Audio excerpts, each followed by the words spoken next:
খাকি পোশাকের বনকর্মীকে সাথে নিয়ে জমি দখল করতে এসে বিপাকে পড়ল কাছাড় বন বিভাগের কর্মরত ফখরুল বরভুইয়া নামের এক বনকর্মী। খাকি পোশাকের বনকর্মীকে সাথে নিয়ে জমি দখল করতে আসলে স্থানীয়দের হাতে আটক বনকর্মী।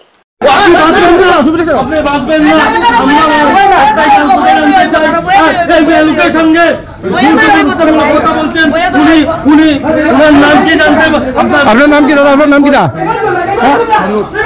আপনি কোন ডিপার্টমেন্ট থেকে আছেন? কোন ডিপার্টমেন্ট থেকে? আপনি এখানে কি দাবত?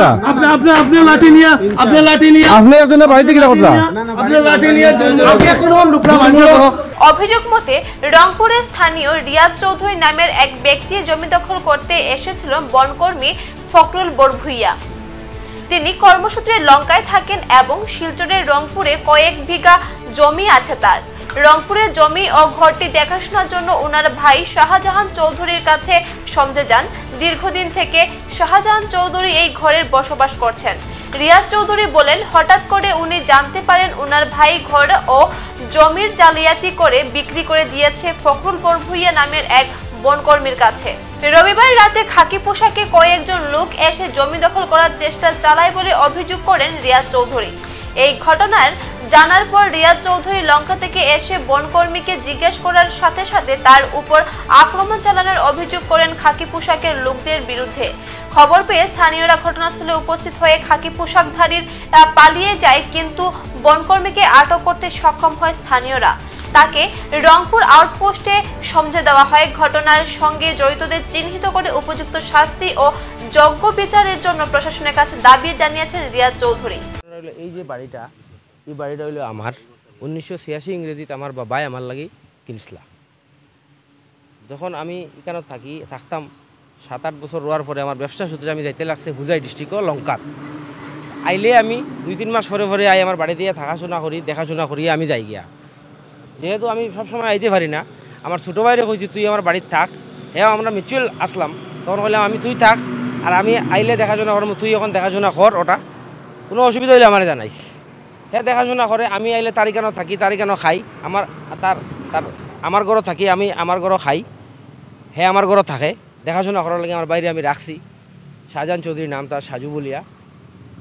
আজকে সকালে শুনি যে হে এই মাটিটা জালিয়াতি একটা দলিল করিয়া একটা মানুষকে বুর্বক বানাইয়া, এই মানুষটাও আমি ভাবতাম হে বোধহয় বুর্বক হয়েছে। যখন আমি জানলাম যে হে উইলিং, তখন হে মাটিটা কিনছে তার কাছ থেকে জালিয়াতি দলিল করিয়া। যখন কিনলো, তখন কেনার পরে আমি জানি না, আজকে সকালে যখন হে আইয়া দখল দিয়া গেল গিয়া তারে শাহজাহান চৌধুরী যে সাজু নাম আমার ভাই, যেটা ছোটো ভাই, হে গড় ফোন সুইচ অফ করিয়া তার মেসেজ লইয়া হয়ে গেছে গিয়া এই মানুষটারে গড় সমঝাইয়া দিয়া আমি তারা দেখাশোনার লাগিয়ে আসলাম। হে এইটার গেছে বেচিয়া হে কীরকম এনওসি ফাইলো, গভর্নমেন্টে তারা কীরকম এনওসি দিল আমি জানি না, কীরকম তারা জালিয়াতি করে দলিল করিয়া হে বাড়ি ফালাইয়া গেছে গিয়া। যখন আমি শুনলাম যে মানুষ ঢুকি গেছুন গিয়া বাড়ির ভিতরে, খেয়ে আমি আইসি, আইয়া আমার বাইরে রাখছি। ডাকার পরে আমি লঙ্কা থেকে আইতে আমার সময় লাগছে, সন্ধ্যা করে আইয়া ঢুকিয়া তো আমার বাড়িটার কোনো সাড়া পাইছি না আমি। তখন আমি সাইড দিয়ে দেখছি ভিতরে আরও খেয়ে মানুষ পুলিশ লইয়া, পুলিশ মানে খাকি ড্রেস লাগাইল, খেয়ে এরা জানি না আমি। তখন আমি দেখলাম পুলিশ ভিতরে, আমার বাইর কোনো জবাব নাই, কিচ্ছু নাই, হেও নাই। যখন আমি ঢুকলাম ভিতরে, ঢুকতে চাইছি, তখন তারা গেটটা খুলছে না। দেখছি আমি ভিতরে তারা আটাআটি করে, আমি ডাকি আর তারা গেট খোলার লাগে খুলছে না। তখন সাইডের একটা বেড়া ভাঙিয়ে আমি ঢুকি আমার বাই পাইছি না। তখন তারা আমি তারাটা কইছি, তারা দেখছি লাঠি লইয়া বাড়াইছেন আমার মারতা। তখন আমি ভাবছি তো আমার বাইরে মারি লাইছেন মনে হয়। তখন আমি গিয়া বাইরে খুঁজিয়া পাইছি না। তখন তারা কইছেন না, আমরা তোমার বাইরে জমিন বেশি আহে গেছে গিয়া, আমরা দখল দিয়া গেছি। তখন বুঝলাম যে আমার ভাই আমার লগে প্রতারণা করছে। এখন পর্যন্ত আমার ভাই আমার লগে কোনো যোগাযোগ নাই।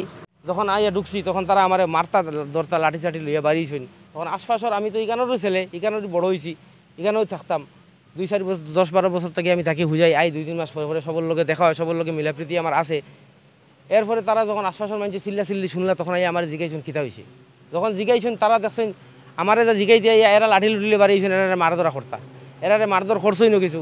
তখন আমারে তারা বাসাই দিয়ে এরারে আটকাইছেন, তারারে মারছেন, আমারও মারছেন। তখন আটকাইতে গিয়ে পুলিশে শুনছে, থানাত রংপুর আউটপোস্ট 2 আমারও বাইটারে মারছেন তারা বহুত বেশিও। তখন হ্যাঁ আমারে বাসাইতে গেছিলো, চৌকুক ফুলাই লইছিল আমার বাইর। যখন রংপুর থানায় হাল্লা চিল্লা শুনছে, তখন রংপুর থানা আইসে, আইয়া দুপক্ষরে তারারে এবং আমারে দশজনরে কইছি তোমরা থানা তাও, থানাত বইয়ে জিনিসটা মায়ের করে লাভ নাই, থানা তাও, নাইলে আমরা উঠাই আনিমু, তোমরা অ্যারেস্ট করবো, লক আপ করবো। তখন আমি আইন অমান্য করছি না, আমি থানার লগে গেছি, তারাও থানায় জবরদস্তি লইয়া গেছে, কেন নিয়ে আনলে বুয়াইয়া থানায় কইছে যে ওটা সিভিল সুটের ব্যাপার, দেওয়ানি কেসের ব্যাপার, মাটির ব্যাপার, এটা কোর্টে দেখবো, সিভিল সুট করো তোমরা, যদি তোমরা যার মাটি হইব তে ফাইবাই। আর এখন বর্তমানে কোনো হুলস্থুল করিও না, আইন অমান্য করিও না, সমাজের স্বাধীনতা মাথা নত করি মানিয়া নিছি। যেহেতু আমি আজকে এখনও পর্যন্ত কোনো হুলস্থুল করিয়ান না, আমি এই পজিশন এখন আসি, আমি পুলিশের দিকে চাইয়া, পুলিশের ড্রেস লাগাই আইছে, কোন ধরনের পুলিশ, তারা কীরকম পুলিশ আমি কিছু জানি না। তারা 2 জন আছিল এরার লগে, হ্যাঁ, যারা দখল করছে জোরজবস্তি আমার মাটি, এরার লগে আছিল পুলিশ খাকি পোশাক গাইল। এটা আইনে তদন্ত করো কি পুলিশগুলাকে, আইনে পুলিশের যদি খেরোর সিকিউরিটি দিয়ে দেবার লাগে হয়, তো হে তো মানুষের দখল, মাটি দখল করার অধিকার নাই পুলিশের। তার নাম ফখরুল ইসলাম বড়বইয়া না লস্কর খিতা বড়বইয়া, আর তার মিসেসের নাম পারভিন সুলতানা বড়বইয়া। তার মিসেসের নামে জমিন কিনছে ঘর, পারভিন সুলতানা বড়বইয়ার নামে। আমি তার আর দলিলও দেখছি না, কারণ আমার দলিল দেখার দরকার নাই। আমার দলিল 1986 ইংরেজি দলিল, যেটা আমার কাছে আছে। আমার দাবি হইল আমি আইনের কাছে চাই ওটাও আইনে আমারে সুব্যবস্থা দেওক, আইনে আমারে একটা ব্যবস্থা দেওক, যাতে আমি আমার বাড়িত আমার বউ পরিবার লইয়া ফ্যামিলি লইয়া থাকতে পারি আমার ঘরে। প্রশাসন থেকে আমি নিরাপত্তাও চাই। আর আমার মানে আমার জানে মারারও আমার ডর আছে, তারা আমার মারতেও পারে যে কোনো মুহূর্তে। আমি 107 একটা দিমু। এখন বর্তমানে আমার শারীরিক অবস্থাও ভালো নাই, আমি কালকে সকালে উঠিয়া একটা 107 দিয়া রাখবো, রাত্রেও বহুত হয়ে গেছে গিয়া। আর আমি কোর্টের মাঝে আমি আপিল করবো, কোর্টের মধ্যে আমি আপিল করবো। কোর্টে যদি আমার সত্য থাকিয়া থাকে, কাগজে যদি আমি ফাইয়া থাকি, কোর্টে আমার দিব, আমি আশা করি আমার সমঝাইয়া দিব। আমার কোর্টের কাছে আমার এটা বিশ্বাস আছে। এরপরে আমি মুখ্যমন্ত্রীর কাছে যেটা করা লাগে, লেখা লাগে, আমি লেখমু। আমি আশা করি আইন আমার লগে থাকবো। আমি যদি সত্যি হয়ে থাকি, আমার মাটির মালিক হয়ে থাকি, তে আইনে আমারে দিয়া দিব। এখনকার মতো বিদায় নিচ্ছি। পরবর্তী অন্য সংবাদ পেতে আমাদের সাথে থাকুন। ধন্যবাদ।